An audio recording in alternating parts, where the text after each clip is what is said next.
государство в данный момент делает такой большой шум, ну, мы хорошо работаем с верующими, мы строим здесь и там крупные мечети. Но вопрос в том, что есть два вопроса в этом плане. Самое важное, что любая религиозная группа, организация имеет право по международным стандартам иметь свои дома молитв и строить или купить или переделать дом, чтобы будет там дом молитвы.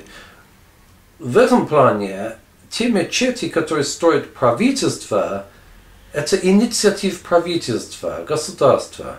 Это не инициатива верующих. Если государство хочет строить, ну, пожалуйста, они могут.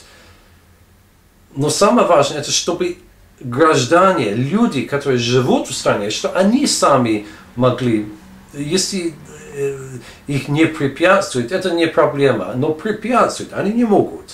Самое важное, тот факт, что государство строит, это ничего, это не имеет связи с этим. Это должно быть решение верующих. Они хотят строить мечеть, или храм, или дом молитвы.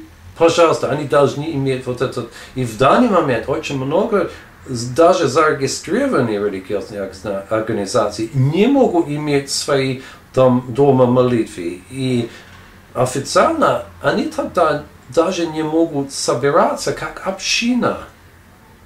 Если нет официального дома молитвы, власти скажут, что нельзя встречаться. Это одно. Другой вопрос, это о том, что по Конституции Туркменистана религия и государство это отдельные.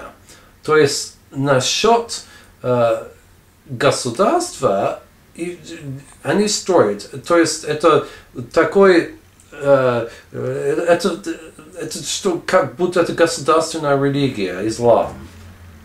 И это значит, что из налогов народа они используют вот эти деньги, или деньги государственные деньги, чтобы строить для одной конфессии какие-то религиозные учреждения.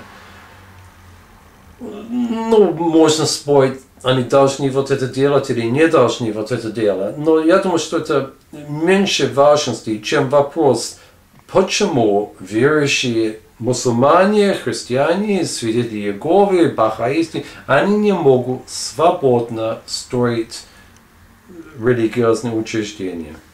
Самое важное, это нарушение прав каждой религиозной конфессии, каждого человека.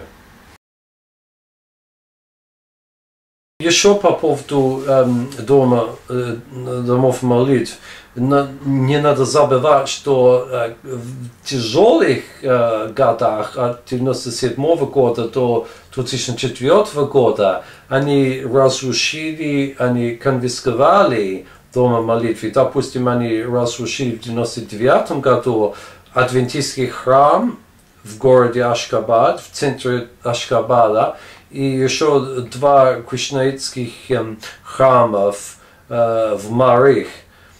Они не получили ни копейку компенсации. Плюс к этому адвентисты не имеют в сегодняшний день свой дом молитвы. Они должны договориться с баптистами, чтобы встречаться у них. То есть они потеряли хорошее здание, которое они сами из своих денег строили в 90-х годах, стояло 3-4 года, и сразу пришли власти с бульдозерами и разрушили без причин, просто так. У баптистов, у пятидесятников они конфисковали дома, которые они имели в советских временах, где они могли молиться, и было тогда трудно. Но даже в этих трудных годах они имели свои дома молитвы. Но при Ниязове они конфисковали. Никакую компенсацию они им не давали. И в 2005 году они разрушили, ну, скажем, части старого армянского храма, который уже стоял в Красноводске 1 век, 100 лет. Они разрушили, они хотели совсем снять, но не удалось. Но они очень много разрушили там. И мечетей, они разрушили где-то 6-7 мечетей, просто из-за того, что якобы из-за того, что имамы этих мечетей не хотели уважать Рухнаму и читать из Рухнамы во время молитв. То есть это продолжалось, и до сих пор нет компенсации, ничего. И это очень имеет очень ужасное влияние на возможности верующих вместе собираться для своих религиозных собраний, молитв, богослужений.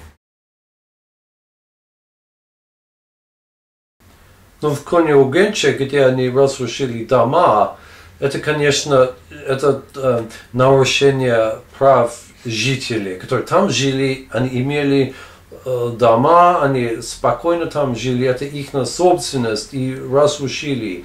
Это не разрушение прав верующих конкретно, потому что это право на жилье, право на собственность, это решение прав человека в этом плане.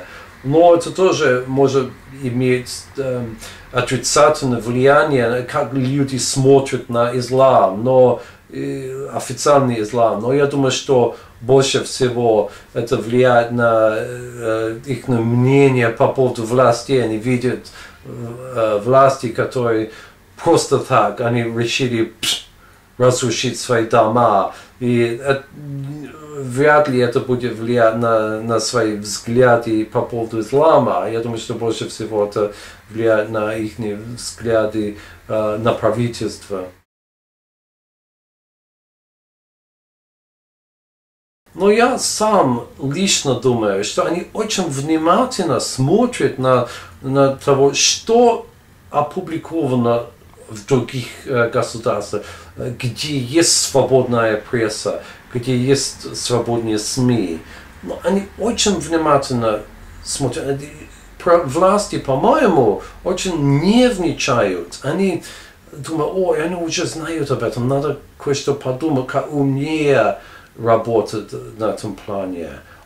И были очень много случаев, когда был какой-то шум на Западе или в других государствах, не только на Западе, но во всем мире, и власти решили кое-что делать. Я помню, как один пример, когда посадили баптиста Шагел де Атака, был очень большой шум, потому что баптистские общины в других государствах, христианские организации кое-что сделали. И потом президент дал указ, чтобы его освободить из тюрьмы. Но такое внимание есть в других государствах, и власти уже знают об этом, прекрасно знают и понимают, они должны кое-что делать. Те, которые говорят, что власти Туркменистана не слышат мнение людей из других стран, это неправда. Они слышат, они знают то, что мы опубликуем. Они читают то, что другие организации пишут, опубликуют. Они читают интернет, они читают газеты, они прекрасно знают. И чтобы ситуация улучшается, то есть люди должны знать то, что происходит. Граждане и жители Туркменистана должны давать информацию, и другие организации, другие государства должны опубликовать вот эту информацию. И тогда улучшается ситуация, потому что власти в Ашхабаде, у президентского аппарата, у министерства и так далее, они знают.